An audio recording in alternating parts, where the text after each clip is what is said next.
Let me ask you a question. If you were to go back 20, 30 years, what would you say were the big challenges in project management back then? Well, some of these challenges are still there, I would say. That's why I got you here. Yeah, the first thing is, what is the project understanding? What do people perceive as a project? And basically, it's a construct. It's an organizational decision to define something, a project, which requires management attention. And you give it management attention by applying professional project management.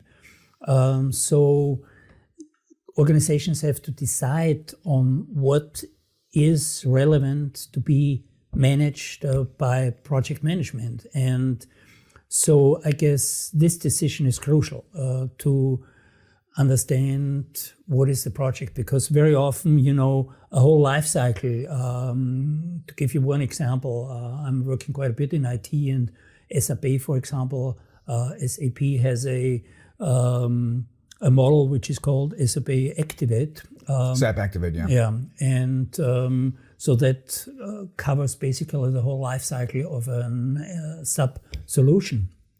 And but there's no clear understanding, basically, that this life cycle of a solution might be sequenced by several projects. There's a discover phase, and there you have to define the overall scope, and that is strategically so important that this discover phase of sub-activate could be defined a project by itself, and then you have prepare. So we are thinking in chains of projects, and that is a very agile mindset behind it.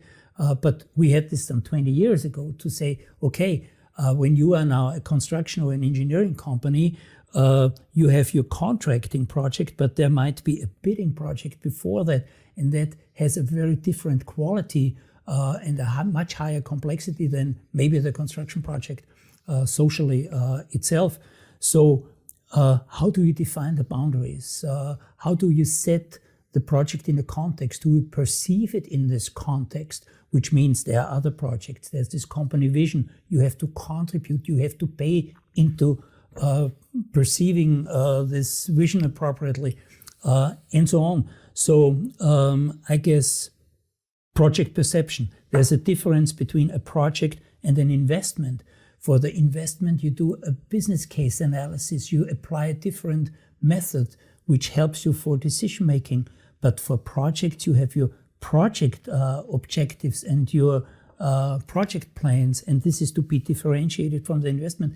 And all of these terms are not clearly differentiated and not dealt appropriately with this, and therefore many companies don't get the benefits out of project management. And one other case or topic, of course, is the whole project organizations. Projects very often are understood to be the same like a project team, but no, a project is a temporary organization, and you have a project team, you might have sub-teams, you might have a steering committee, you have a project owner, and the whole project organization has to be established, has to be further developed, has to be controlled, and just this perception makes a big difference. And this was, some of the shortcomings still back in 20 years ago, and still today. I just had another podcast where we were talking about project team